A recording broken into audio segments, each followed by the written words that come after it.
We can't spend our life in continual outward pursuit of an external goal, because in all likelihood we're pursuing something spiritual anyway without knowing it. We're looking for approval or connection or power or status or whatever it is. You can't get that. You have to have something that's separate from it. I would suggest... I think you gotta have a dream. The School of Greatness. Really? Yeah. Please welcome Lewis Howes. I wanted to start with a question that is around a quote that I love from Jim Carrey. And he said, I think everyone should get rich and famous and do everything they've ever dreamed of so they can see it's not the answer. I'm curious, with all the fame, success, money, accomplishments you have, what is the truth you want the world to know about what it all means and what fame actually is? Well, in a sense, you can't really add to Jim Carrey's quote or the sort of theological precedents of it, which are broad and varied, i.e. the material world is an illusion, or the kingdom of heaven is spread upon the earth and man sees it not, that no material thing can ever make you happy. Like, this idea is like culturally reiterated everywhere and assiduously ignored everywhere.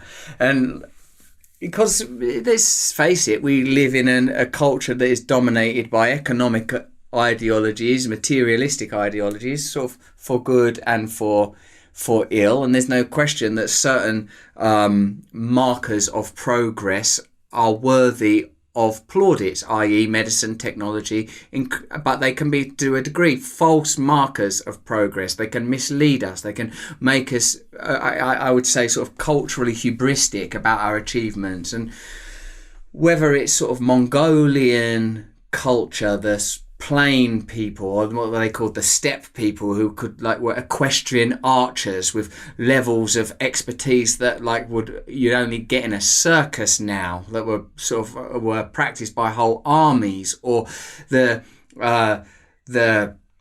Jesuit priests that speak 20-30 languages. There are historical achievements, moments of greatness that are beyond what our culture values now, that are now neglected, dormant and ignored, precisely because they are at odds with the faith structures that currently define us. We already live in a religious society. We live in an ideological fundamentalist society that believes in materialism, wealth, consumerism, and necessarily mobilizes our deeper instincts in order to facilitate the advancement of those systems. I.e., any commercial you watch on television that has families embracing each other at an airport, or a sort of a bit of lens flare as a sort of a mother and child look at each other, this is mobilizing what we know to be true. Love is everything. We are all connected. God is everywhere. But those ideas would lead ultimately to the decimation of many of the cultural institutions that are beneficial to the most powerful people and institutions in society. So those ideas have to be repressed, negated, reframed, diluted, and neutered. Beautifully said. I love the book, the audiobook that you have, Revelation, Connecting with the Sacred in Everyday Life. And I loved the moment. There was a lot of vulnerable moments for you, but I love the moment where you talked about towards the end of it, where you went to a homeless shelter, I believe it was, for teens or young boys or young kids, and you were nervous to speak to 30, 40 random strangers of people who essentially were homeless or had nothing. And you were talking about how your fame really didn't help you in that moment, except for when you talked about, a previous relationship and trying to look cool so you could calm your nerves. What does fame do to people if they don't learn to manage it and have some type of spiritual guidance or some type of higher truth? What does it do to people, and how have you learned to manage it at this level from all the different stages you've gone through it? Fame kind of mimics deeper forms of greatness. Fame can feel like being whenever you think of say even a few hundred years ago, or even say Oscar Wilde was kind of like a celebrity and a legit genius and wit, and in much of his writing, in particular his writing for children, he's talking about divinity and the sublime and sort of beautiful things. And even with his sort of talk about aesthetics and being sort of frivolous and glib, he's sort of commenting on his culture's infatuation with superficiality and beauty detached from divinity. Or a figure like Byron, who was sort of like a great celebrity of his age, was like potently connected to the forces and powers of nature, both inner and outer. Fame now is, speaking generally, an extension of commerce. An extension of commerce. I'm not saying there aren't famous people that are great. There plainly are. Greatness can be an inadvertent factor within fame, but it is not a defining one any longer, because greatness so frequently comes at a price.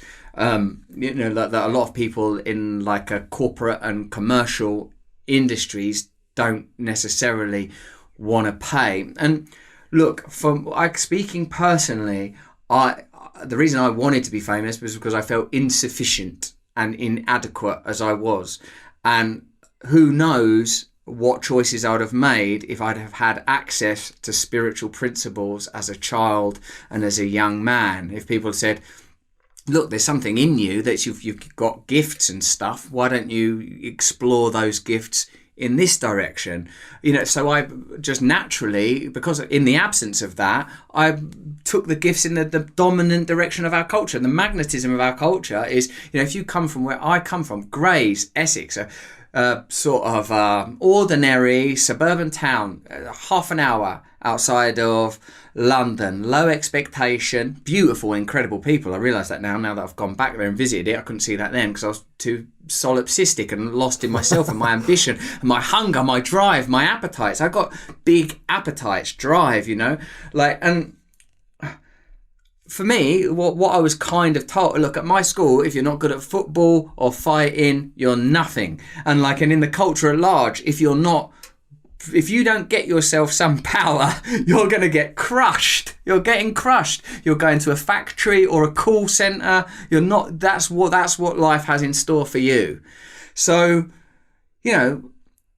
for me, it was the answer. It was the answer to the feeling of inadequacy. It was the answer that my culture offered me. That's what it offers you. It's what it offers all of us. And we're all bombarded with it, but only a few of us are going to get the golden ticket. There's just not enough golden tickets to go around. And those of us that do get it, as Jim Carrey has eloquently articulated, are going to recognise its limitations. We all know there's different category of famous folk. There's people that were, kind of like I was for a while, that just sort of face first thrust into it and sort of think, what is this? What is this? I'm going to experience this, like a gargantuan appetite, a stomach on legs.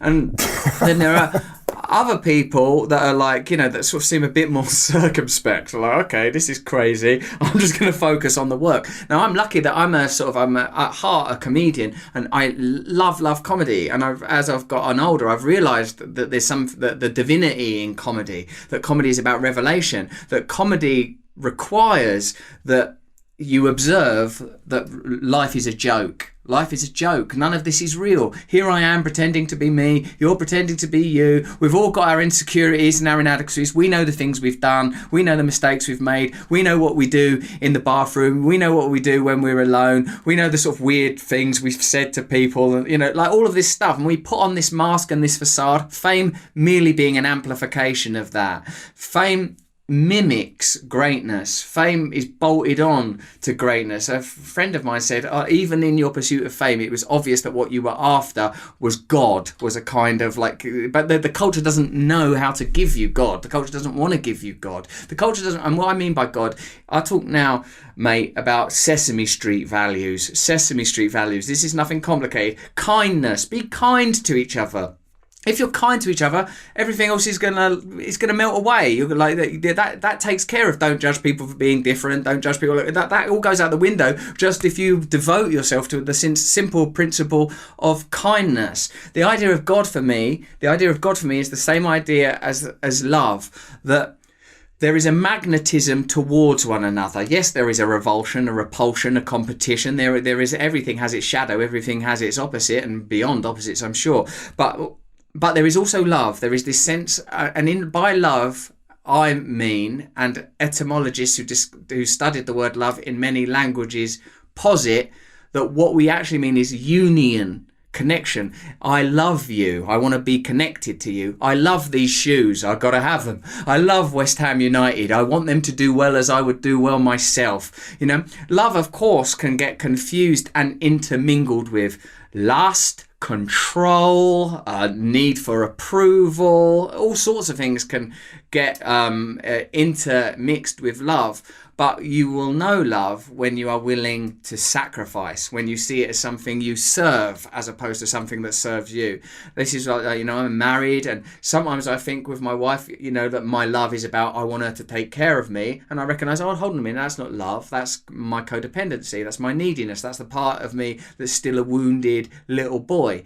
But the man in me has to take care of this wounded little boy, not invite or require that other people do it. Love is when I'm willing to just, you know, again, Sesame Street values. When I'm like, I love you. What you want is more important than what I want. I can't live to those values every day, or even all day for one day. I fall short all the time, Lewis. I like, you know, it becomes about me and what I want and what I care about, and I'm, you know, and because, you know, like, again, many of us are unboundaried and we don't have enough. This is why what you are doing with your School of Greatness is important, because we don't have enough clear, simple principles that seem universal and perennial, i.e. applicable everywhere and timeless. Applicable everywhere and timeless. I know we're all different. I know we are diverse. I know we are unique. But most of us have a heart, lungs, kidneys, blood, eyes. Most of us breathe. So is it not likely that there is a kind of universal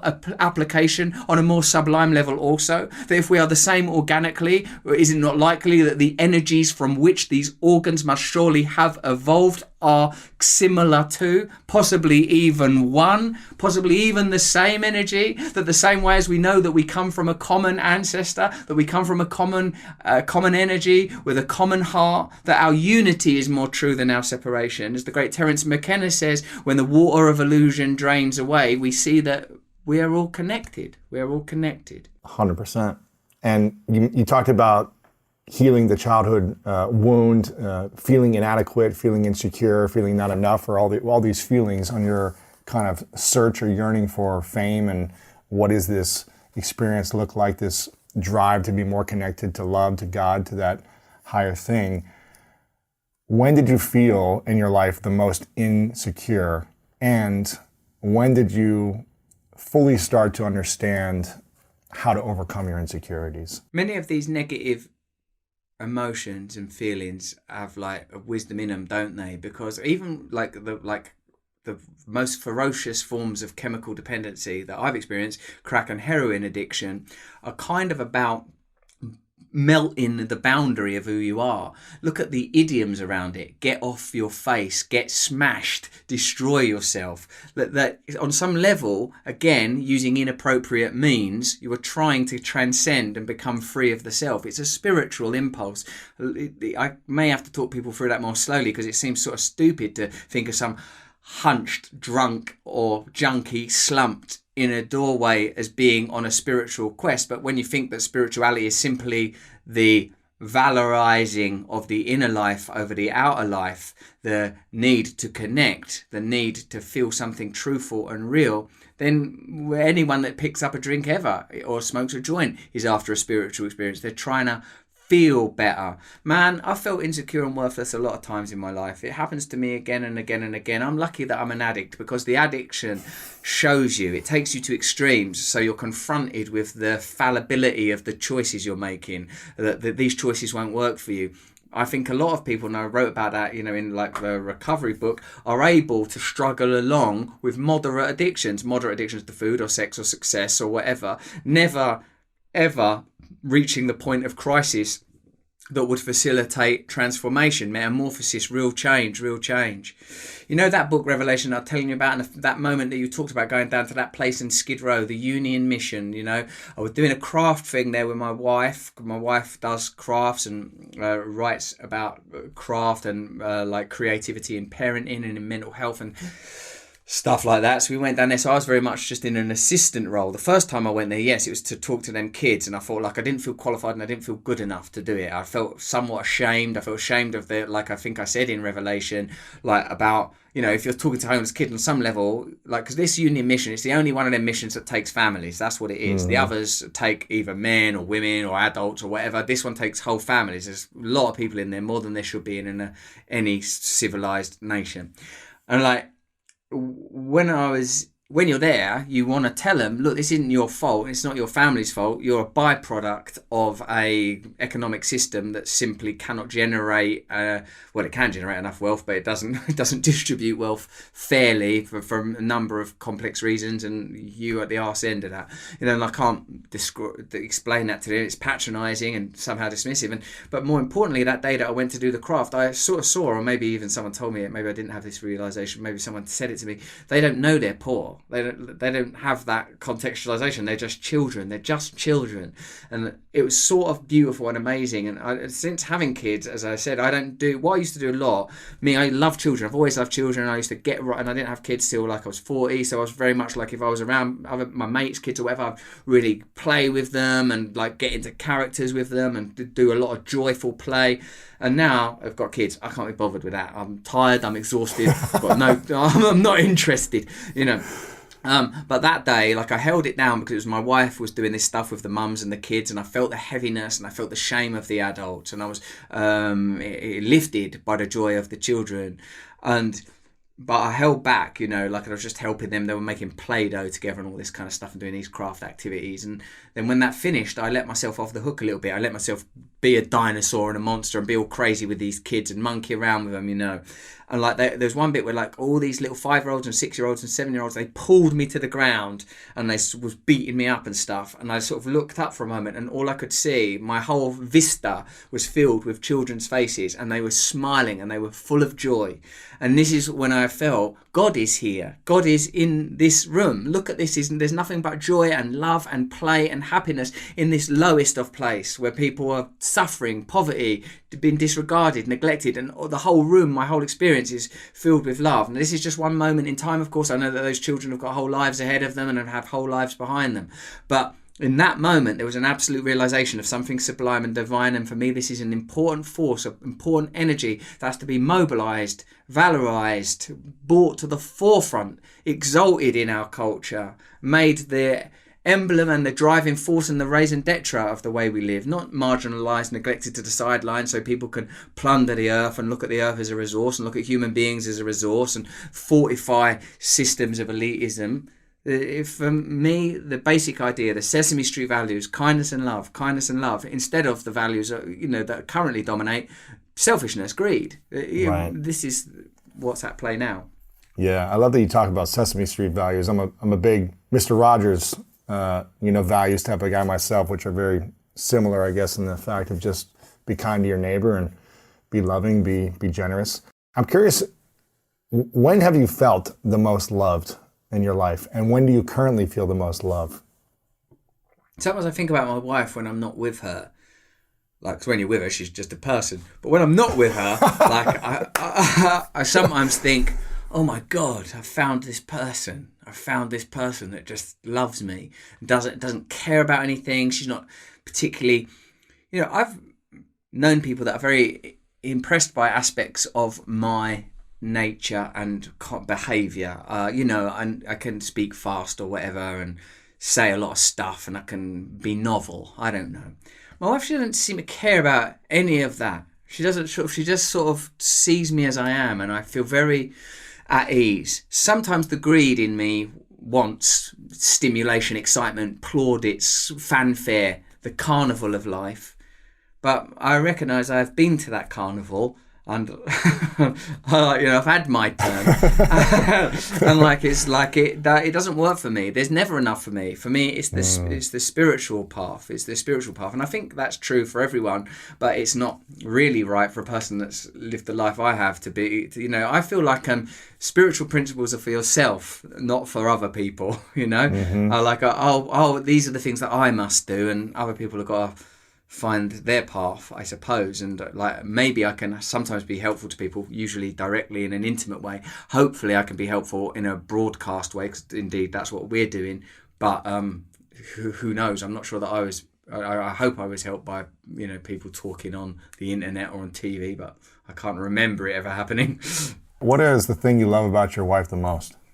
My wife, she's strange in a way that you wouldn't straight away notice. She seems, because she's beautiful and she's capable and competent, but she's very unusual little person. You know, when you're married to someone and you know them, you know that after dark they turn into sort of the foulest, most impatient person, or you know, and that they have little ways.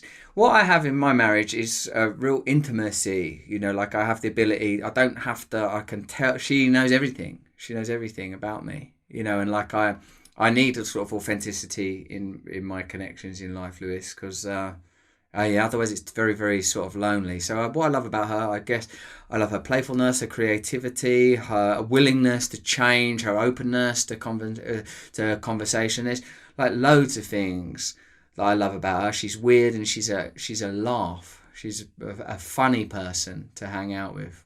That's beautiful.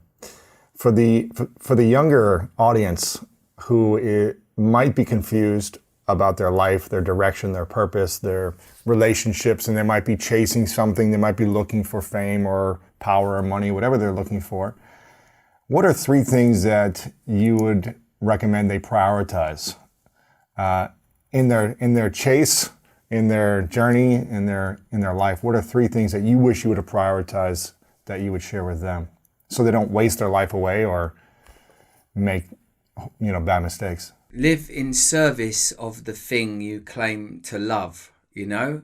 Like if you were saying that you want to be an actor, to make sure that what you don't secretly want is, actually, I just want loads of attention and power and glory and glamour, you know? Like make sure that you are in service of acting or music or whatever it is. And that means, you know, like all of us have gifts, and we often use these gifts, like we put the gift to work. Like, right, gift, get out there and make me some money. Go and make me a star. Imagine if it was like a little bird or a child or something. We have to look after it and take care of it. You know, me, comedy, thank God, it sort of saved me even before I was switched on sort of spiritually or whatever.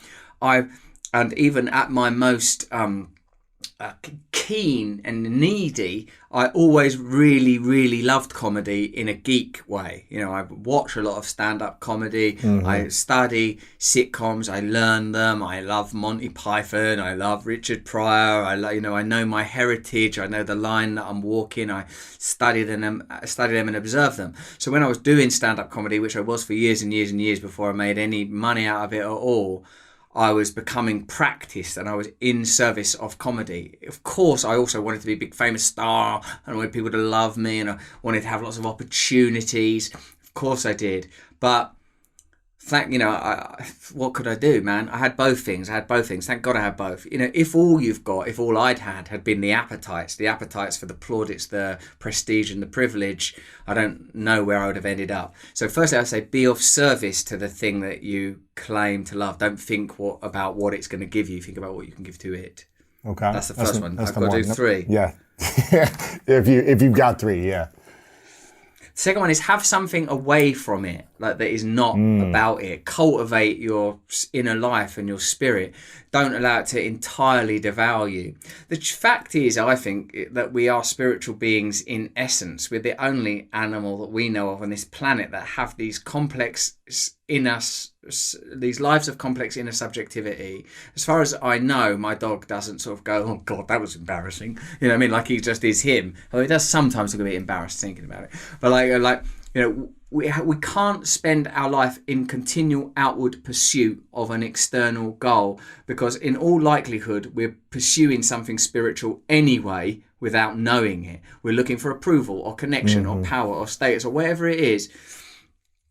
You can't get that, as we started off with this thematic idea established by your Carey quote there, mate. So you have to have something that's separate from it. I would suggest meditate. Learn how to meditate. Practice meditation. Practice meditation. Find a form of meditation that works for you. Don't try to change the rules and say something, I meditate when I'm on the treadmill or I meditate when I'm gardening. Sit down with your eyes shut and meditate. You can have like guided meditation. In fact, I do guided meditations on my Luminary podcast, Above the Noise. You could start there, or you could do on my side channel, Awakening with Russell Brand on YouTube. I do guided meditations on there also. But God, don't stop there. Thich Nhat Hanh, Ram Dass, Mooji, all like great teachers available everywhere.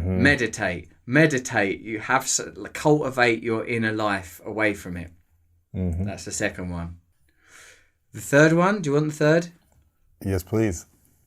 You're very lovely, aren't you? You're very sort of patient and kind person, sincere and sweet. Well, the third one I would say is make helping other people something that is integral to your life, so that you don't do what I did and become so absorbed in yourself and what you want that when you get it, it doesn't work for you because it's meaningless. If part of your life is helping other people, and if you want to go for the black belt in this, then help other people without other people finding out about it. Ooh. If you can help people privately and no one knows about it, no one knows about the time you volunteer down at the shelter or the thing you do for a particular person that's in need of it. If you can do that, then what you're cultivating there is a relationship with a higher frequency of being. Because of course, kindness or, virtue is itself a commodity. There's not a corporation on earth that isn't putting up some flag or another to ally itself to some cause without actually changing its core behaviours and values, just applying the wallpaper of virtue. If you have some virtuous behaviours that are not advertised, that are not known by anyone but you, next time someone calls you out, some little voice in you will go, I do that thing. Nobody knows about that. Yeah. I think it's interesting. I've always been of the mindset of like, show some of the stuff you're doing to help others so that you can inspire other people to be like, oh, okay, I should do that too. Or whether it's a donation or showing up and giving time or some of your resources or talent. But definitely you don't need to show it all the time. I think it's important to show some to inspire and evoke it out of others to be like, hey, listen, I'm doing this thing, I'm trying to inspire you to do something in your life that's a cause for you. That's the way I've approached it as well, but I'm with you on keeping some of it for yourself or not needing to share with others to get, an applause or validation or to be like, you're a good guy or something. So I like that, Lewis, because we can create sort of shared values together, like, by role modeling for one another. You can inspire others, and it's not something you can do alone. This idea that sort of fated or sainted individuals are going to save us doesn't work as well as the idea that collectively we can bring about greatness and change. This infatuation with the individual is sort of part of the problem, and I think all of us fall prey to it because it seems so real. What's as real to you is your own thoughts. What's as real to you is your own pleasure.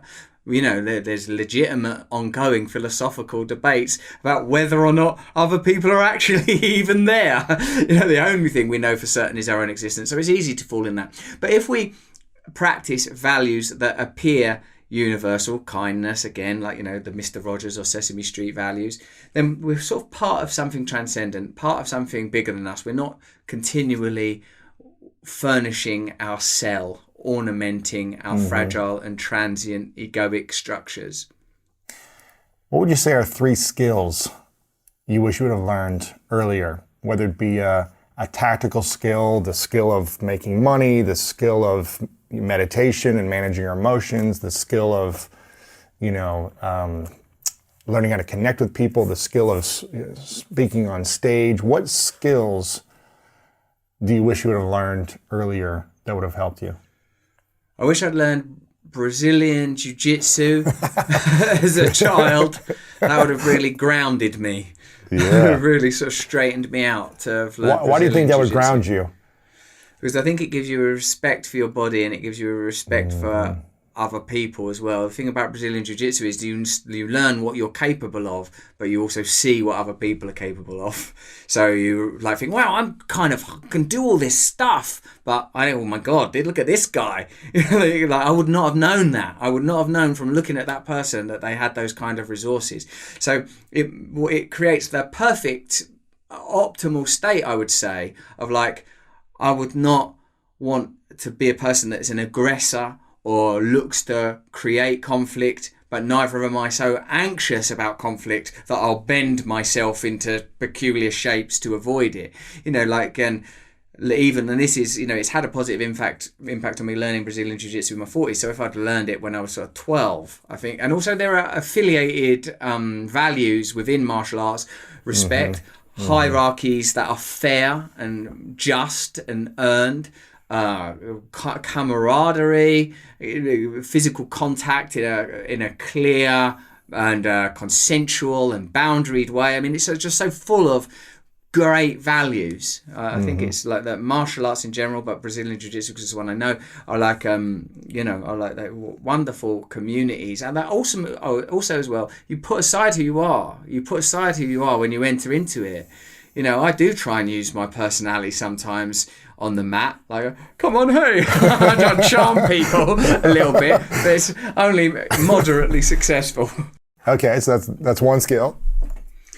I wish I'd learned abstinence and the principles of 12-step recovery, which of course encompass quite a lot of values. The principles of recovery, because even before I was a drug addict, so sort of abstinence-based recovery, I wish I'd learned abstinence-based recovery. Because even before I was addicted to crack and heroin, the way that I was eating chocolate, the way I was watching pornography, the way I was obsessed with girlfriends, the way that I was sort of a clingy little dude, all of these things, the idea that I can have a connection to a God of my own understanding, that I can be to a degree sufficient, that I am not God, I'm not the most important person in the world all the time, but also I'm not scum. I don't have to bow and scrape before anybody. I have values, but I don't need to always, as they say in some of the great literature, scrambling to be on the top of the pile or hiding underneath it. Like being happy to be just a person among people, not always seeking to sort of somehow either fate, isolate or separate myself, being happy to be part of a community or part of a group or part of a family. The 12-step recovery has so many beautiful principles. The idea of God and the idea that we all have equal access to God. The idea of fellowship, fraternity, sorority, brotherhood and sisterhood between us. The idea of service of one another. The idea of being honest and authentic about who we are. Surrender, acceptance. So I would say the skills of 12-step recovery, yes, that would be the second one. Okay. The third one, what would be another thing? I mean, I really sometimes, like every day I think about, I wish I spoke another language. Every day I think Gosh, about it. man, it's funny you say that, because for 20 years, Russell, I've been, at the end of every year, I look back and say, okay, what am I proud of that I created, and what do I regret that I didn't do, that I wish I would have done? Every year for 20 years has been, I wish I would have learned Spanish. And Spanish is the one I want. Because every year I try. Every year I'm like, okay, I'm going to download the latest app. Download the app. I'm going to get the book. I'm going to try this new. Someone said this is the program that'll work for you. You'll be fluent in 3 months. All this stuff, and it gets so hard for my brain within the first few days. And I'm like, I'm just not smart enough. I can't figure this out. It hurts. I've got all these other things going on, and I end up giving up on myself. And every The last year, one I did. Sorry to interrupt which you, one? Liz. Which one? Which app did you try? Just trying to find it. Like, I really got quite far in. I was pretty pleased with myself. I was doing well. Is this Babbel? Babbel. Yeah, I was doing well, and then it got into this area of grammar that was so complex. This is the same as saying this. I was like, what? That's so hard. I can't find an equivalent for that in English. And look, if you've been doing this for 20 years, you must be the same as me. You must be like, that you're going to have to go somewhere where you've got no choice. You've got to go to Argentina or Cuba or Madrid or whatever, and then fully get down with it, because otherwise... Exactly. Well, here's the thing. What I've realized is I kept losing integrity with myself, because I kept wanting to do it. I kept saying I was going to do it, and then every year I wouldn't do it. And I kept feeling like less and less confident with myself. And so I either needed to kill the dream and say, I no longer care about this dream, and let it go and say, that's not for me in my life, or I needed to commit to it. And 6 months ago, I said, I'm hiring a tutor 3 days a week. I'm scheduling the time in the calendar. I'm going to make it a commitment. And the first 4 months were miserable. I didn't feel like I was learning a thing. But now month 6, I feel like I'm still not good, but I'm like, it doesn't hurt my brain as much. And I could see, okay, in 3, 5, 7 years, I could become a lot better. I could have a conversation and feel proud of it. And it's tough. I get up at, I do it at 8 a.m.s and sessions, but it's like, I don't want to feel, not confident and proud of myself by wanting this thing and always putting it off. So I think it's either full immersion or finding a tutor and just saying, okay, 3 days a week or 5 days a week, I'm doing this and sacrificing something else. But it's been powerful for me. I don't know if you're similar to this. When I take something on, I want to be the best at it within a day. I want it to be great. I want to do things that I'm good at. And this is something that humbles me. It's like being in Brazilian Jiu-Jitsu for the first time, probably. Yeah. It's like I'm on my back getting pinned every moment, no matter what maneuver I try to do. And you just got to say, okay, I'm here to learn. I know nothing and have a beginner's mind. So it's been a humbling yet powerful experience because I haven't been able to use the skill, but I know it's helping me learn and connecting the dots on things. And it's just, I feel proud, even if I never use it, just because I've been doing it and it's something I want to do. So, I've got a few questions. One is, how long are your sessions? They're an hour long, 3 days a week right now. Yeah. Why don't you book some kind of trip where you're going to get to use it?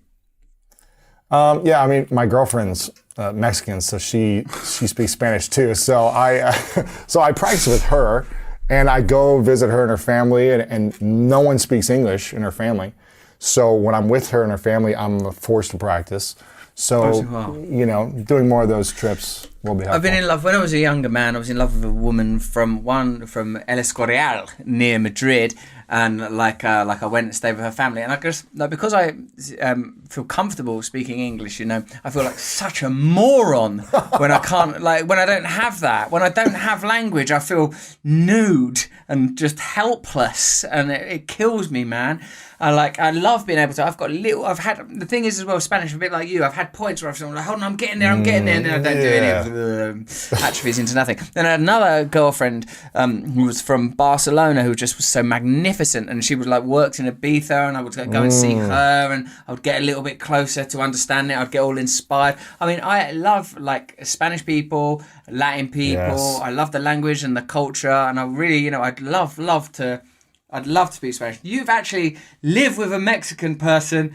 You need to sort it out, Luis. I know, I'm practicing, but it's also, you're a father. You're speaking English to your family all day. You're speaking on podcasts and interviews all day in English. So you're not, even if I went there, I'd still have to run my business and be speaking in English 10 hours a day. So it's figuring out. Could you and your partner go to Mexico for 6 months? Yeah. She wants me to live there with her. She wants me to move there, but I'm like, my team is here. I want to, I like doing stuff in person and interviews, and this is my mission right now, is to serve humanity. Where are you? Los Angeles? Yeah, in LA. And so it's, I could do it, and I could go for a couple months. That's meant to be Mexico anyway. The line crossed us. I know. I think there's 70 million people that speak Spanish in the USA as well. So I practice here and there, but definitely full immersion would be the fastest way. I just got to either commit to that or, take the long road. So either way, I'm doing the 3 days a week. So. Well done. I didn't mean to sort of, because that no I think I was deflecting from my own feelings of envy and shame, because I was actually on the walk that I was having this morning. I was thinking you could get a tutor. Like I said, I struggle. I'm the same as you. If I'm not good straight away, and that, that's why I do deserve props for the BJJ. If I'm not good, because I wasn't good straight away, and I'm still a beginner at a blue belt, I don't like it because I've got a few things that I'm competent at, the stand-up comedy or acting or whatever. I like to stay in that. And also, I guess when I was being nourished or when I was growing up as a kid, I didn't feel confident to be not good at stuff. I felt very ashamed of not being good at football, not being good at fighting. Those kind of things felt like a big deal to not be good at those things, So Yeah, I'm not that patient and tolerant with myself and it's a kind of self-love, isn't it? To go, okay, we're going to gently learn Spanish, we're going to gently learn the ukulele. You have to learn how to be the father to yourself, don't you? To just sort of go, it's okay, don't worry, we're going to take our time with this. It's not my easy. own kids, I wouldn't be going, get on with it, learn it, you're useless. Well, I love the quote or the meme that I see online. I reference this a lot, and I'm not a parent, but you might recognize this. These moments. There's some meme or saying that's like, when a child is learning how to walk who falls down 1,000 times, the child doesn't think to himself, maybe this walking thing isn't for me. The child just, figures it out and stumbles around and hits its head on the ground or scrapes its elbow and bloodies up and smashes its nose, and then it learns to hold onto the couch, I'm assuming, and it doesn't say, maybe this walking thing isn't for me after 1,000 falls. It just keeps going. So I think same with the language impulse. You're quite right. Yeah, maybe I'm torn, Lewis. I don't know whether to entirely give up on myself and dedicate it all to my daughters, or to just have one last crack at this Spanish with the tutor method that you have described. What are your thoughts on this? Having a dream that is inside of your soul for years that you never fully commit to. You dabble. Again, like we've done so much in so many things, we dabble, but you never fully commit to. What does that do to us if we continue on for the rest of our life, never fully going all in on our dreams? I think it obviously reinforces the idea of incompetence, or it reinforces the idea that you are incapable of following through. And I feel like we have an obligation to follow that, or as you say, put it aside entirely. And what's look, we all know in the grim economies of our lives, if we were to put aside staring at some goddamn senseless social media platform and give that time to learning Spanish, we'd speak Spanish by now. Or in 4 languages. yeah. So you have to be willing. And that's why someone like, Tony Robbins is so sort of, you think, because that man, he just makes those choices. Mm-hmm. Like, have you ever heard him tell the story about how he learned polo? He's just like, that's the way to say it, I want to learn polo. Well, hell, like every time whenever I'm walking my dog, I feel like, and I'm friends with Tony, and I've told him this. I say, whenever I'm walking my dog or anything, I feel like, this is not, Tony wouldn't be doing this. Tony be learning something now. Well, you could be learning Spanish while you walk the dog. He's powerful, but he's a one-off, let's face it. Yeah, I just actually interviewed him again yesterday, and it reminded me that he learned, I think, to become a black belt, while he was on tour for 2 or 3 years, and he was like, I did it the fastest time anyone's been a black belt. I had the master come on stage and behind the scenes, in between sessions, I would spend 45 minutes, then go back on stage. I was like, you're an animal. The commitment is unbelievable. What was that? What martial art is that?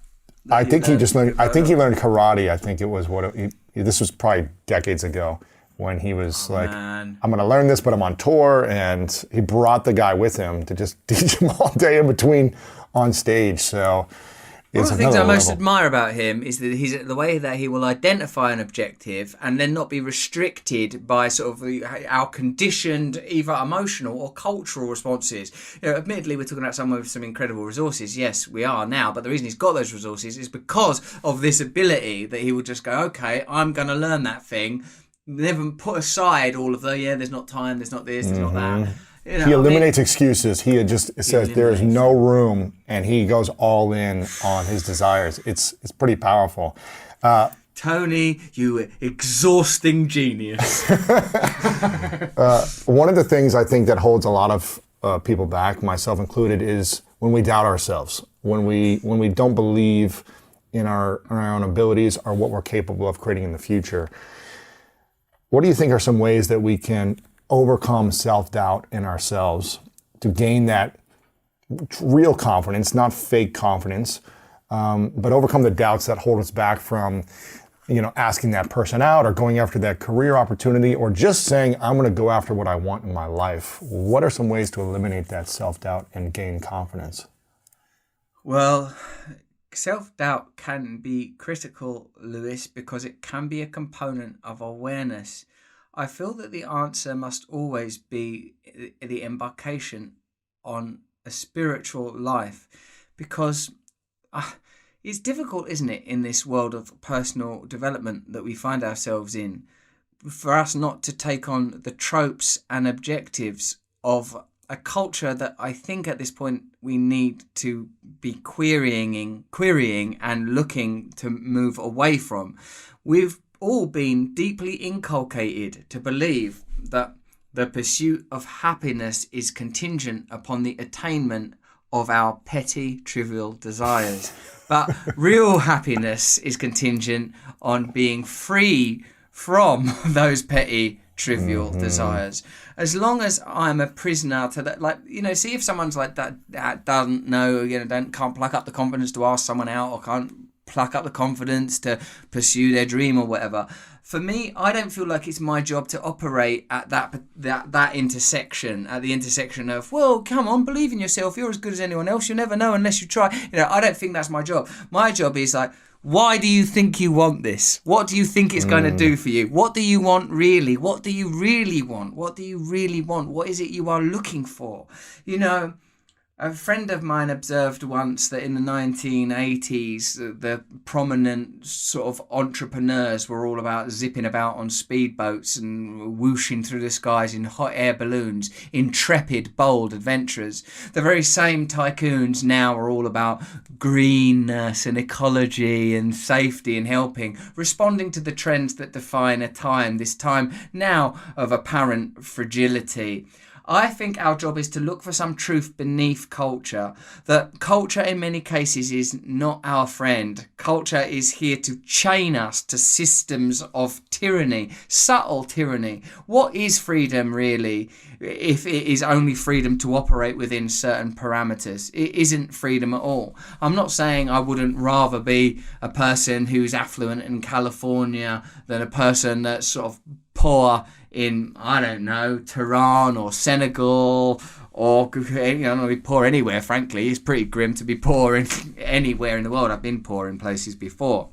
But I don't feel like our job is to train people to bend themselves into a shape where they can succeed within these systems. I think our job is to train people so that they learn to challenge these systems, to create fairer systems that are not solely built upon the fulfillment of individual goals. My friend Adam Curtis, the great filmmaker and genius, says the genie is out of the bottle now on individualism. It's never going back in. You're never going to be able to tell people, hey, why don't you forget your own identity? You're just a member of a community, of a collective, of a parish.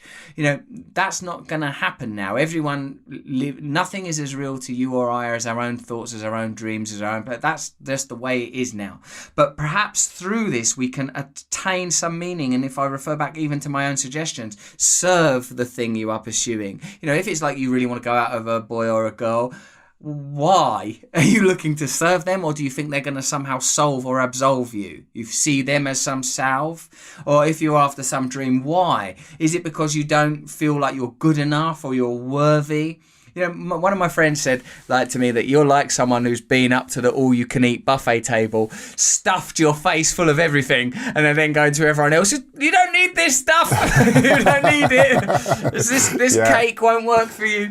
But you've done it, but I have had this experience. So you know, anyone that's saying, well, that's easy for you to say, then yeah, God damn it, they're right. Well, it wasn't that easy to get here, let me tell you. And like, so, but what I would say is, I would say this, that you are beautiful, that you are enough, that you deserve to feel content and happy, but you have to be willing to surrender everything. You have to be willing to surrender everything. You have to be willing to accept that what you think you should get might not be right.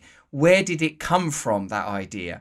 Where did that idea that, you know, because if you are meant to be a world-class athlete, if you get on and do, you know what I mean, do the Tony Robbins version of get on and do the work, don't let anything stand in your way, believe in it, be willing to suffer, have the discipline, make the sacrifices, then that's all sort of cool. But if the only reason you're becoming a world-class athlete is because your father told you you're not good enough and that you're cheap and you ain't no kind of a man or woman or whatever, then that you're going to need to deal with that shit. Otherwise, you're going to end up strung up in a hotel room one way or another, you know, because it doesn't, like, you know, like you and I both know enough people. Like, having experienced the type of celebrity that I experienced, I've met people that, as I'm sure you have, that are at the apex, the zenith. They have enjoyed it. They have been to Kubla Khan. They've had it. They're in there, drowning in riches and drowning indeed, because it's not real. It's not real. Never lose sight of the fact that we are in limitless space in every direction. Never lose sight of the fact that in the subparticular world, the rules of physics as we previously understood them are falling apart. Never lose sight of the fact that our senses are limited and we can only see 0.63% of the electromagnetic range, that we are operating essentially in darkness, that the neural activity that we experience that constitutes our reality is only a tiny percentage of the potential of our own brain, let alone the potential brain of God. Wouldn't it be a coincidence if we were issued with all of the senses necessary to experience total reality? Isn't it more likely that we think of reality as just being the circumference of our sensual world? So there are limitless experiences as yet unhad, and many of them lay in the realm of mystery. Engage with the mystery, meditate, pursue these spiritual disciplines. Don't rely entirely on the material path. This is not like, neglect the body or hate the body. Love the body. We are in this material world. We are God made flesh. We are having this experience in bodies. But I don't think you can take what this culture is offering you as a solution and think that it will be a solution. You'll be disappointed. The map is not the territory. The map is not the territory. When you get there, it's not like that. It's not like that. So you start where you are. Start with you now. Absolutely. I have about 17 more hours of questions, but I'm going to ask you about 4 final questions to respect our time, and maybe we can do another follow-up in the future with the next book you have. This book, Revelation, it's hard for me to finish books. It's really hard for me to finish them with growing up with a learning disability. Reading and writing was not my forte. But I finished it, and it was beautiful. It was unbelievable spoken word poetry. And I don't know how you do what you do. It's an incredible gift and a talent, and people just need to listen to it just to hear how talented you are as a spoken word artist. It's unbelievable. But the way we had many of the people that you mentioned throughout there, I've had the fortune of knowing and interviewing Wim Hof and all these other individuals. Yeah, I went to Poland. I took 13 guys to Poland last year and did 5 days with Wim, and have had him on many times and had some great kind of spiritual experiences in Poland with him playing the guitar, singing, and us jumping in ice rivers and climbing up mountains naked in the snow, and crazy stuff that we did together. Our friend Jay Shetty connected us, and I've done many weeks in India meditating at different places, and I'm on a constant journey for myself, and that's why I really wanted to have this conversation with you. And there's many things I want to ask you, hopefully for another time. But I grew up in a religion called Christian Science. I'm not sure if you're familiar with Christian Science, but there's it's a lot about the things you've been talking about and the things you talk about in your audiobook on Audible. And one of the things that the founder, her name is Mary Baker Eddy, said back in the 1800s was stand porter at the door of thought. And that really stood with me as a child growing up in this religion. I'm no longer really active in the church or anything, but the foundation is still with me of the mindset. Stand porter at the door of thought. And I'm curious, how do you manage negative thoughts when they try to enter your mind? What's your practice beyond meditation and the things you talk about in your book and your YouTube channel, which is incredible? But how do you really navigate negative thoughts that come into mind, the thoughts of addiction, the thoughts of lust or greed or fame or whatever the things that are coming to you that you've tasted, this buffet you've tasted for years? How do you manage that? Well, Lewis, what I do is I don't try and do it alone. I think that's a very beautiful piece of language and a lovely experience you just shared with me, mate. And the way that, I experience negative thoughts a lot. I experience a lot of fear and, all of the things that you've listed. Here's a very practical way that I deal with it. I felt like I was looking at social media too long. In particular, when I do YouTube videos, I feel like I'm justified in checking, how many views did it get, and what are the comments. But I work with people that can handle that. I'm not qualified to handle that sort of stuff, because otherwise I go into a point where I'm sort of numbed by it. Like, it's not like the people saying nice things really helps me, or the people saying bad things really hurts me. It's like a sort of a numb, dumb stare. And so, like, I sort of, then someone reached out to me who's like a famous musician. She's sort of told me, I'm like looking at stuff too much. And I goes, all right, well, from now on, right, one day at a time, me and you, whenever we're thinking about doing that, let's reach out to each other, And like, so I start doing it with her. Hey, I'm thinking of doing it now. And we talk about the feelings that we have and what it elicits in us when we want to do it, and what it feels like to not do it. If you want to know if you're addicted to something, see what happens to you when you stop doing it. Then you will know. I could stop any time. Stop then. Try it. And like then, oh my God, I'm ashamed. I'm full of fear.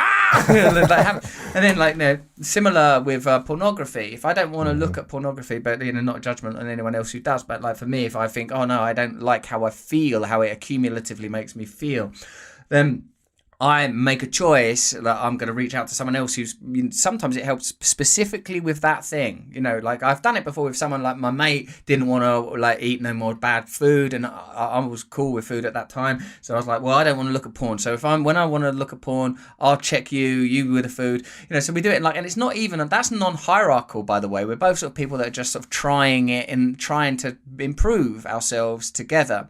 I also have mentors that evidently you do, like that are further down the path than me, and like for me, I tend to use the mentors with a broader strokes, like this is how I'm feeling about family, this is how I'm feeling about being a man, this is how I'm feeling about fatherhood, work, whatever it is. I check in with them, and then you got to listen to them. Then you already like see if you if you have the privilege of access to people like Wim Hof or Tony Robbins, and you ask Tony Robbins, what should I do? And then Tony Robbins tells you, do it. And then you've got Tony Robbins' brain. Then you're running off of that. Now like, a lot of the time, what Tony Robbins tells you might be unachievable. Okay, all you got to do is become a black belt in world. Hell, tell me something easier, sort of like with with Wim Hof or whatever. All these sort of peculiar yogis and genii, we've lost sacredness, broadly speaking, in our culture. That's what that book is about. How do you reconnect with sacredness after we've sort of decided, those ideas, they're old-fashioned, they don't really work, they're not for me, or they've become compromised by their own hypocrisy or dogma or whatever it is. You've got, like, for me, it becomes find it everywhere. Find every conversation. What is the sacredness? What is the beauty of the person that you are dealing with? What is your job in this moment? Are you taking or are you giving? I have to legitimately ask myself these questions all the time, because, God, the only advantage that I have over someone like Tony Robbins is I think like I'm still in it. Like, I talk to Tony Robbins or Eckhart Tolle or whoever, and I think, my God, these people are like in their own ways transcended masters. It's like if you're asking, sort of Maradona about football, like, God rest his soul, like he can't tell you what he does. He doesn't know how he does that. No one knows. That's the point of it. But some of us is like, look, I'm on, like, every day I know, like I think I say in that book, I certainly say it places, like Eckhart Tolle, he lives there. He lives in the awakened state, moment to moment, fully present, return to the present. He's sort of like, he says, the second he comes off the stage from talking, that experience is done. That's it. You can never be happy in the conceptual mind. Whenever you're thinking anything, whenever you're comparing or projecting, the conceptual mind will always make you unhappy. It can't make you happy. Like that. And like, so, but for me, I go to those places, Lewis. I get there, but I come back all the time. I come back for the chocolate. I come back, I feel, oh my God, we're all one. Right, I'm just going to have a bit of chocolate or have a wank. I can't get out of the mud. The mud is in me. The monkey mind. Yeah, the monkey mind. Yeah. I hear you. Two final questions, if that's cool for you. Of course. I want people to get the audio book. It is, if you want to be, first off, you're extremely entertaining, and you're wise, and you're educational and informative. So if you want to be all those things at once, then get the book Revelation, Connecting with the Sacred in Everyday Life. If you like the School of Greatness content, and you want someone who can share these ideals in an even more funny and entertaining way, then you're going to love this book. And make sure to check out Russell on YouTube, Instagram. I mean, your stuff is is really inspiring on all those places. This is a question I ask everyone towards the end, these two final questions. This is called the 3 truths question. And I'd like you to imagine a hypothetical situation, Russell, where it's your last day on earth many years away. You get to live as long as you want to live, and you get to accomplish or be or not do whatever you want to do. But for whatever reason, you got to take all of your written and video work with you. Audio, written, video work, all your content that you've ever made has to go with you. Movies, this podcast, everything. To the next place, wherever that is. And you only get to leave behind 3 things you know to be true. 3 lessons that you would share with the world. Maybe these would be the lessons you share with your daughters, or maybe this would just be to the world. What would you say would be those 3 truths? Oh no, this is terrible. I'm so devastated even by the framing of the question. I can't cope anymore. I'd say that you are, I would say that you do not spend your life, don't think that you can medicate yourself with anything external, whether that's something as obvious as drink or drugs or relationships. Know that it's within you. It's within you. You already have it. There's nothing to get and you already have it.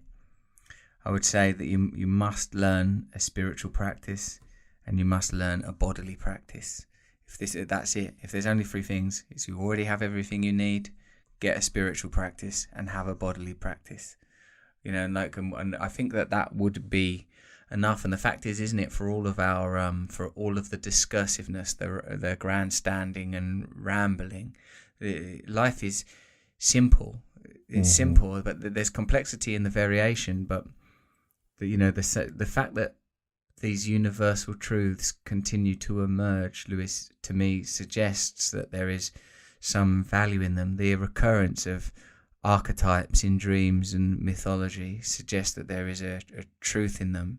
So for me, yes, it would be that all myth, all story is allegorical for the psychic journeys of the self. It's all taking place in the self. This is what's, I think, been misunderstood about, in the sort of critique of fairy tales, say, is that you are regardless of your sex or gender, you are the king and the queen and the princess and all of those are energy systems within a human being, the collaborative, occasionally competing energy systems that make up a whole person. So everything is within you, that you get to reform yourself and make yourself, and that you need a spiritual practice, i.e. that it's like a set of principles and values. And my one, I suppose I would suggest, would be the 12 steps of recovery, and a bodily practice. So I guess I would say, do the 12 steps, do jiu-jitsu, know that there's nothing to get. Yeah. Before I ask the final question, Russell, I want to acknowledge you for the way you show up. I think someone who's lived the life that you've lived and decided to make a change and decided to heal, decided to stand against addiction in many different areas, and then be of service to how you can help as many people as possible through showing up in your work, your writing, your teachings. I acknowledge you for that shift, because I think it's easy to stay stuck in a pattern that feels good momentarily, but you continue to show up and be a stand against addiction and in service to other people. And I think that's a beautiful gift that you have. So I really acknowledge you for all you're doing right now. I hope we can have you come back on in the future and talk about many other topics that I didn't even get to scratch the surface on. So I acknowledge you for that. And Thank you. Of course, is there anything else that we can do to support you besides getting the book and checking out YouTube and supporting you on these places, your podcasts, which are amazing? Anything else we can support you before I ask the final question? Yeah, Luminary. Like my podcast is on Luminary. I do 2 on there. There's Under the Skin, where I have amazing conversations with some of the people that we've spoken about, Wim Hof, Tony, but also Jordan Peterson, Edward Snowden, Marianne Williamson. Like I have like deep, mad chats on there, and also now Above the Noise, my weekly guided meditation podcast. That is my monetized platform. It's like $2.99 a month if you get it like annually. The YouTube stuff I do is obviously free, but that platform is that's good stuff. It's important to me. But also, if people can't afford it, there's free stuff on YouTube. For sure. We'll make sure to link all that stuff up, and make sure you support Russell, because his stuff is very inspiring and insightful. And he's just a funny guy. If you can learn and laugh at the same time, I think that's a powerful thing. That's spirituality right there. Final question for you is, what's your definition of greatness? Greatness, become you. Become you. Don't become the obstacles. Don't allow the obstacles to define you. The obstacles can be inner and outer. The obstacles can be your own desire, lust, fear. The obstacles can be a culture that needs you to be commodified, that needs you to be a consumer. Become you. Become who you are. Greatness can't be judged by any external metric, although that is where it can be most vivid. We know what a great athlete looks like. We know what a great singer looks like. I suppose the glory of sport is that it eliminates a lot of subjectivity. Either you score the goal or you don't. Either you beat the time or you don't. Art, dance, singing, acting, we all have our favorites. But when it comes to personal greatness, become who you are. When you were talking, Lewis, about the sort of frustration around like not learning the Spanish, it's like because you're not becoming who you are. There's something in you saying, learn Spanish, and you're going, no, I haven't got time, I'm not going to do it. But we have to be rigorous with ourselves, make sure that we've not got barnacles of conditioning clinging to the hull of who we really are. We have to self-actualize, and in a sense we're all going to arrive at the same place. We have to be a channel of the peace and of the light. We have to be of service. We accept our flaws and fallibility. If the entrance price is perfection, then none of us can pay it. But greatness, truly understood and truly achieved, is to actualize who it is that you were supposed to be, that there is a teleology, that there is a purpose, we understand with a tree, we would never query that a tree is going to grow into itself if it gets the right soil and the right water in. Actualize yourself. As we can identify that in DNA and in the fingerprints there is uniqueness. Actualize that uniqueness. Recognize where the obstacles are. Find mentors that can guide you past those obstacles. Have a program that's not based just on the actualization of your individualization in a disconnected and remote way. No point achieving enlightenment on a mountaintop and no one gets fed or clothed. Do it in service. Do it in service of a higher thing. This is greatness, I think, to become this thing. Russell, appreciate your time. Thank you so much for being here, man. Thank you. Thank you. That was so lovely. Thank you. What a lovely conversation. Well, we just finished this inspiring interview with Russell Brand. I've been in contact with Russell for a few years. We've been trying to make it happen. We finally made it happen. Our mutual friend Jay Shetty made the introduction, so big thanks to Jay for connecting us. And it's cool to see someone who has, he probably has 20 or 30 movie credits and different TV shows, and a big stand-up comedian, and lots of different fame, accomplishments, and success in the material world. He had obviously a big blowout with his former wife, with Katy Perry. There was a whole documentary kind of documenting the process about her life and the challenges they were going through their marriage and divorce. He's been through a lot. He's experienced a lot. He's had a lot of attention, a lot of stimulation at his fingertips for the last couple of decades. And I love seeing this side of him where he is just practicing and he talked about rigor in the interview, where he's just being rigorous on his recovery, rigorous in his connection to a higher spiritual power, rigorous in his relationship with his wife, rigorous in being of service to other people. And I think that rigor and that commitment to a better path, a different lifestyle that is not as stimulating as it was before, I think that is really inspiring to see. And you can notice, if you look at just photos and videos of him from 10 years ago, you can notice there's a different energy and different essence, a peace inside, a calm. There is a greater just knowing. And I think it's also cool that he's just constantly in the process of learning and constantly, learning and then sharing, learning and sharing. And that process of when we continue to learn and then when we teach or share someone else, we integrate it. Those things really start to connect in our brain and our heart and our body, and we start to integrate the things we're learning when we teach it. The fact that he's doing multiple podcasts, this audio book, his YouTube, his Instagram, all these things, I think it's inspiring. And for me, when I think about my last 8 years that has been imperfect and making mistakes and challenges and all these different things, it has been a journey of learning and integrating the lessons that I have while making mistakes, learning, integrating, and then sharing those here on the School of Greatness. So that's something I continue to do, and it's something I'll probably continue to do for the rest of my life. And as long as we have that rigor, he also talked about accountability. You know, it's really hard to do something that is challenging on your own. It's hard when you've been addicted, when you've been hooked, when you're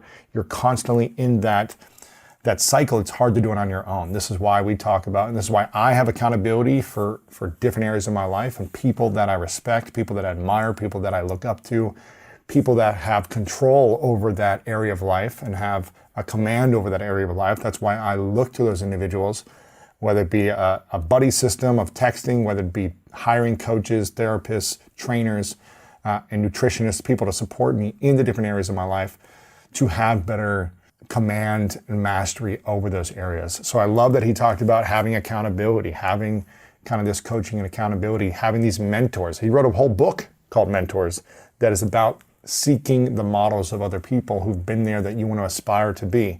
I love that he talked about, you know, his relationship with his wife and what love means to him. There's so many different elements that he talked about.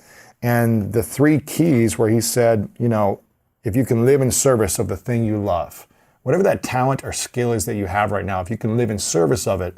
And what that means to me is go pursue it. Go do that thing that you're supposed to self-actualize, that calling inside of you, that dream, that thing that makes you unique. Go do that thing and then try to serve people in that process. And the more you can love something and serve at the same time, the more fulfilled you'll feel inside. The second thing he said was to have something else in your life outside of that main thing that you're focused on. He mentioned meditation there, you know, making sure that you're practicing meditation on a daily, consistent basis, not meditating while you're taking a shower or while you're on a bike ride or working out or on the treadmill, but actually doing the hard thing, which is to sit in silence, no distractions, close your eyes, meditate on the things you're grateful for, the things you appreciate, how you want to be of service in the world. Meditate on your breath. We talked about Wim Hof and how he's experienced that with Wim Hof as well. We'll link up Wim Hof interview that we did with him and a whole breathing exercise. We did a whole video with Wim where he demonstrates this process. So if you want to learn the Wim Hof strategies, you can do that as well on the video in the description below. But I think also besides having meditation practice or a breathing or peaceful practice consistently, he was also mentioning to have something else in your life beyond that main thing. For me, what that meant was to have some type of hobby that's different than the main thing, because we can become obsessed in one thing over and over. We can become addicted to that skill or that talent. And I'm not saying we shouldn't focus our time and energy on becoming masters of something. I think there's merit in that process. But if that's the only obsession we have all day, all night, without something else, whether it be a hobby, a musical instrument, singing, dancing, something outside of that main thing, I think is really important. And if you can have multiple things, then that's better. There's a book called Range, and the author, I believe his name is David Epstein, who wrote the book Range, where he talks about having a range of skills. And by not just mastering one and putting your attention on one thing, but having a range of skills, you actually become a better, more rounded human being. And that range of skills will support you towards that one main thing you're working on later in life as well. So focusing on having a range of hobbies, a range of skills, while you're also diving into that one thing.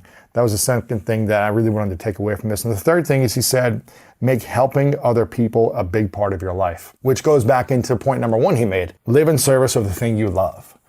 So if you're a great athlete, if you're a singer, if you're a videographer, if you're a writer, whatever it might be, create the thing you love and do it in service of other people, which is to inspire people, to entertain, to educate, to inform, to help, to serve. But he also said, make helping other people a big part of your life. Make helping other people a big part of your life. He mentioned how he says, you know, you don't have to share all the time that you're helping people. You don't have to talk about how you do it. I said, you know, there's part of what I do is I like to show sometimes that here's what we're donating to, or here's how we're serving people, or here's how we're helping people. And then a lot of times it's just behind the scenes, you know, day-to-day process. Who can you say hi to? Who can you lift up? Who can you give a smile to who might be struggling or going through something challenging in their life?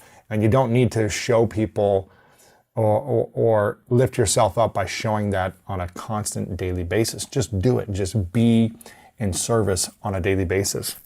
I really like those three things. He also said, find ways to create peace in your life without medicating yourself. And he said that there's spiritual truth inside of us that we can find, the power, the truth inside of us to not need substances to create that peace. And I think all of us are going to go through different challenges. We're going to go through different dark times. We're going to be tempted. We're going to feel desires. We're going to feel bad thoughts. And I think it's a part of the human experience. But to be consumed by them and to act on them consistently in an addictive manner is, I don't know anyone who's benefited from that long term. It only kind of makes you feel like, okay, well, why am I not feeling enough? Why do I not feel secure or confident? The things he talked about, how he was extremely insecure and felt inadequate, which drove him to the neediness of attention. And I think that's a recipe for a lot of suffering inside. And I've been there in the past where I needed attention. I needed people to see and acknowledge me. And I think we all need to be seen and acknowledged. But what that really means is to feel connected, which is what Russell talked about as well, is our whole existence is about feeling connected to another person, a community, or something greater than ourselves. And when we don't feel connected, sometimes we go after the addictions to cope, and sometimes we go after the accomplishments or the fame or the status to feel worthy. And I love that he said that you are enough. You are worthy by your existence, by being here. Now, that doesn't mean we should sit around and just eat junk food all day and not do anything with our life, because a meaningful path is really about doing something that is meaningful to us, the thing we like, the thing we love, the thing that draws us forward, the things that we feel called to, even if we're not sure why we feel called to it. For me, Spanish is something that I feel called to. I'm not 100% sure why, but I feel drawn to it. I feel like it's something that I could be of service to if I could learn how to speak the language. And in that process of discovering yourself, of taking action on the things of service, the things you love, it'll support you instead of just being idle mind, idle hands, and being reactive to try to feel something with the addiction or the different things that society tends to do. So I love all the things that he's talking about. I was a big fan of his book. Make sure you check it out. Make sure you check out some of his other videos on YouTube or Instagram. I think he's obviously a brilliant communicator, and he's entertaining, and he's kind of like if Jim Carrey meets Jamie Wheel meets Jason Silva meets Sadhguru. He's kind of like a combination of all these individuals, and he's just inspiring in his process and the way he's able to do everything he does. So I hope you enjoyed this interview. Make sure to leave a comment below of your biggest takeaway, and subscribe to the channel if you haven't subscribed yet. We've got a lot of other great content here. We'll link up some videos that you can check out that will inspire you as well, that'll continue to help you on your path to greatness. And thank you so much for being here. If you want to understand how to reprogram your mind and unlock the power of your mind, then make sure to check out this powerful interview with Dr. Joe Dispenza. So all you need is an image and an emotion, a thought and a feeling, a stimulus and a response, and you're conditioning your body emotionally into the past.